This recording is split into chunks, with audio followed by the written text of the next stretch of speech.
You're one of half a dozen guys who play every single game this regular season. The whole core basically is playing 81 games. Your thoughts on that? Because in today's day and age, I think that's pretty remarkable that many guys play every game. Yeah, I think it is. It's just, I don't know. I don't know if it's luck or some people get unlucky injuries and taking care of your body the right way. And I know we have our whole team mostly takes care of their bodies the right way and gets treatment and a lot of guys are on diets and all that. So we have a good group of guys here and it's pretty cool, especially for myself to be able to play this many games. So are you a guy who wants to play tomorrow and would like to play all 82? Yeah, I think it just kind of depends on our whole situation. But yeah, I think it means a lot to guys, especially like myself, when you can play every game of the season. I've never done it. I know some other guys are striving for that too. So it's I think anytime you can get an 82 game season, and it's pretty remarkable. A lot was made in the off season about changing your training routine.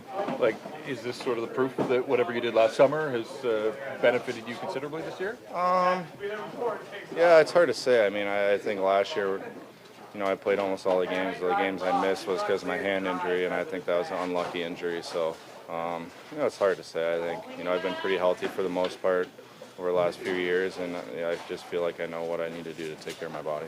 You've been here for some of the tough seasons for this team. Now to be at this point where you hit 50 wins, you win the division, you're going into the playoffs. What is that feeling like after some of the years you've been through? Oh, it's amazing. We obviously we're sick and tired of losing, and that's why we came here early to try to set that standard and set those expectations. And I think we had that great start to the year. We just kind of built off it, and we've had our ups and downs, but I think we've learned a lot, and I think we're getting ready here for the playoffs. You guys have talked a lot about having that sort of day-to-day, game-to-game mentality when you are focused on the short term for the whole season, and now you can sort of reflect on what you've accomplished. How did that mentality serve you well, do you think?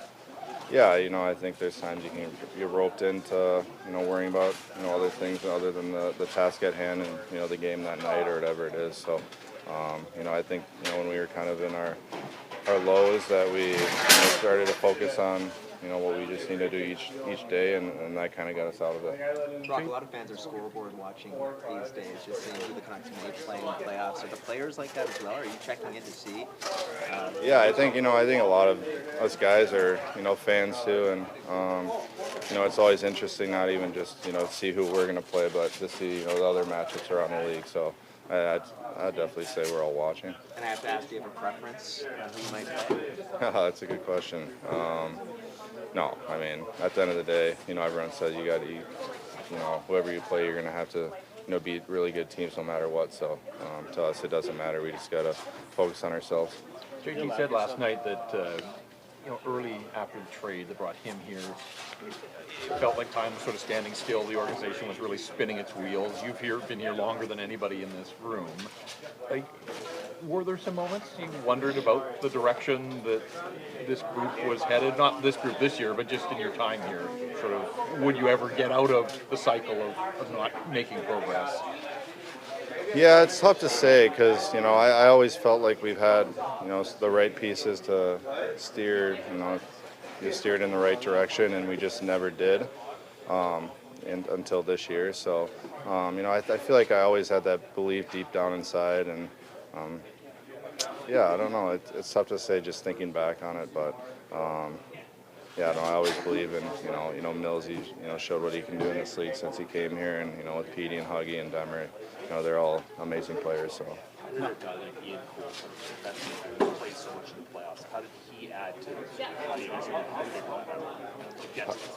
Yeah, no, I think he's been great to everyone, and I think he's a good leader. He's a good communicator with guys. He'll always just go talk to guys, during intermission, during a game, whatever he thinks. And he's a very smart, hockey-minded guy, and obviously he's super strong and tough and block shots. So he's been great for us. Just your own experience, you guys played in the playoffs. Is that relevant at all to what you guys are trying to do? No, I think we just got to look at it as like our first time. So, I think just with fans and the momentum shifts and all that, it's something new to us and something that we're going to have to embrace. But have you heard about what the fans can get like in the playoffs here with the towels and everything like that? Yeah, I've heard that it's pretty crazy, and I'm just excited to experience it myself now. Brock, the fans voted JT team MVP last night. You guys have played together a lot this season. What do you think of his year? Oh, it's tremendous. He's been a bull for us all year, and the style of play he plays, it's pretty impressive. He's physical, and he can make plays, score goals. So, he does a little bit of everything, and he's done it consistently. I think that's what stands out the most. Even if he's off his game, he'll still be physical. So he has had a great year. We talked a couple of weeks ago about some of the nights in here where the crowd is popped and stuff. I was thinking too about like Daniel and Henrik's final night here. Like, is that one that would stand out in terms of just how loud this building? Yeah, I hope so. I think it's just gonna be a new experience. But we have heard it loud in this building when we play the Leafs, and just looking back at Daniel and Henrik's final game, that was crazy. I wasn't playing it, but just watching it from upstairs was pretty cool. So, I'm definitely getting excited. You have holidays in 2 days. You're open for the chirp. After the hat trick, but look what happens. He even look back, he goes, I'm gonna do it. Oh, I think you know what happens, Biz. All these